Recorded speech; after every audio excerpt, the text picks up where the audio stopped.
If you are running a consumer first brand today, your reputation is no longer controlled by you. It's controlled by Twitter threads, Reddit posts, Google reviews, and customer concerns that might go viral. And the problem? Most companies are still handling this entire process manually, scrolling through mentions, replying with preset templates, and reacting way too late. That's exactly why we have built a fully automated online reputation management system using N8N. And this is not just to reply to comments, but to build a real-time AI engine that monitors, analyzes, and responds to brand mentions automatically. So what we have done is we have divided this entire thing into three parts. One, we have a data collection engine. Next, we have our analysis and processing engine. And third is our response management engine.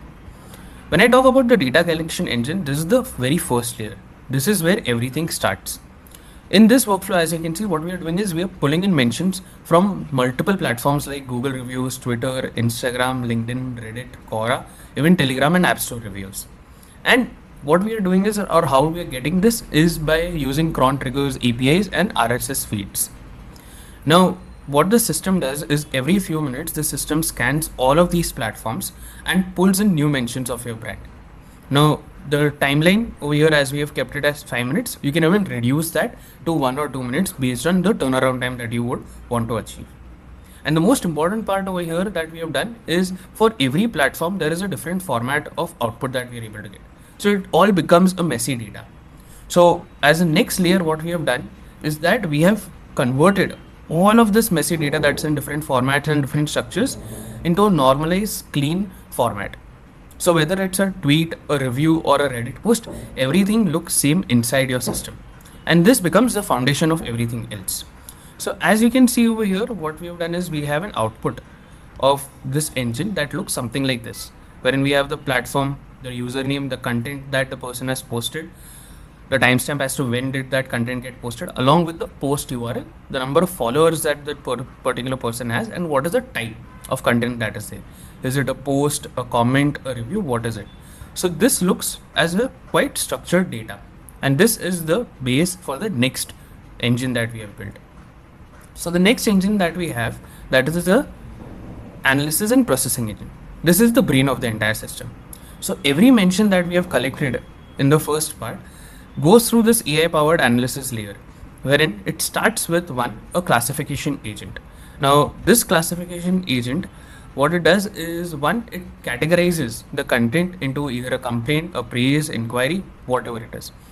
Moreover, let's consider an example over here, like this person has posted that this app just failed during payment and money got deducted. This is unacceptable. So clearly we know that it is a complaint, but what this AI agent also does is it creates a subcategory as to what is the particular topic of this complaint. Like for this, it is payment. So it is highlighted over here that it's a payment issue. For some other, it might be related to something else, so it will classify accordingly. So what we have over here is a complete classification and categorization of the content that is being posted. Next, we have a sentiment analysis agent.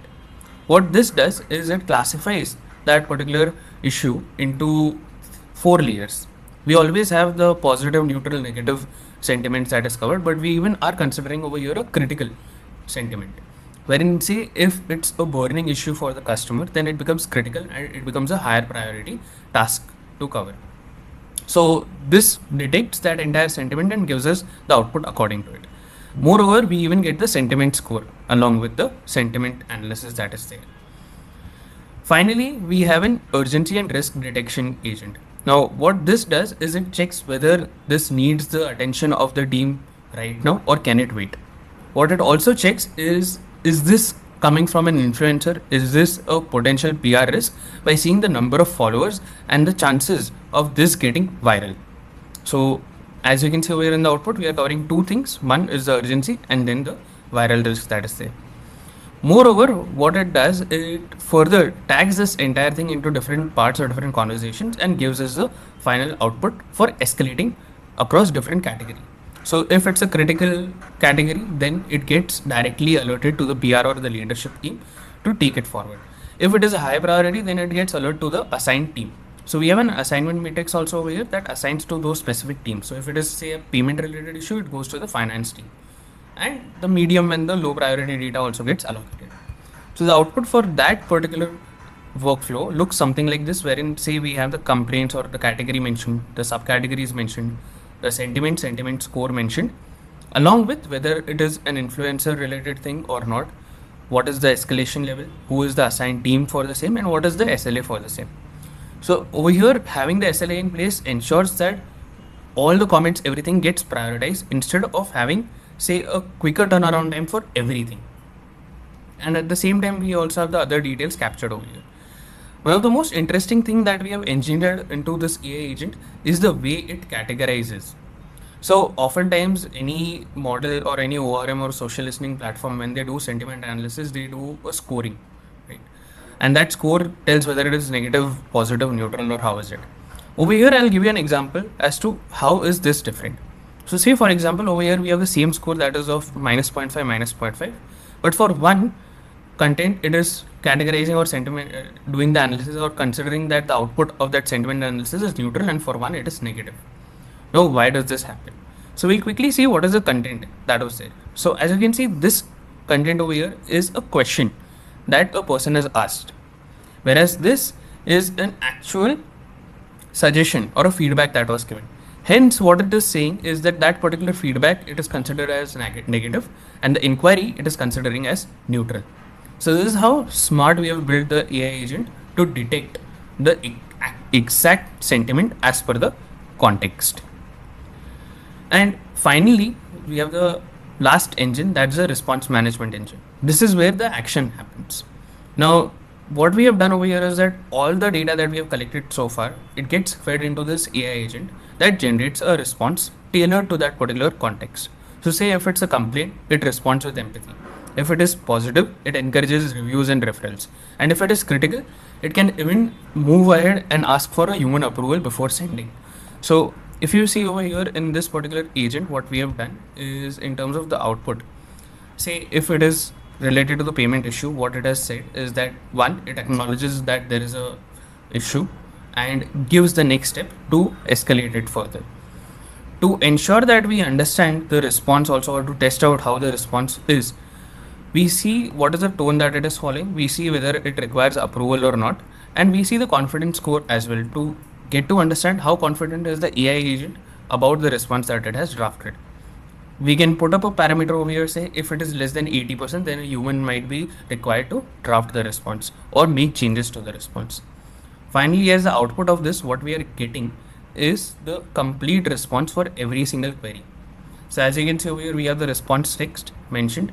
If it is payment, so it is asking for transaction ID and other details to further escalate. Normally, when we see responses on channels related to say payment or any complaint that comes in, what brands do is they often ask to connect in DM or share details. The clarity that the customers don't get is what are the next step. And that helps in terms of building certain credibility or building certain trust that, okay, once we have this, this is what we are going to do. So that is what we have asked the agent to do, as to give the next steps as well once the data gets collected. Now, for different, say, complaints, different praises, different inquiries, there are different responses that get drafted. For sure, if there are, say, preset FAQs or say other brand related queries that say companies have already created a repository or a knowledge base of, that can also get fed into this AI agent to ensure that the responses or the content that goes out is regulated. So that is how we have built this entire AI agent to draft the responses. Now, once that gets in, what we have done is if the AI agent recommends that since this is a critical issue, it requires some approval.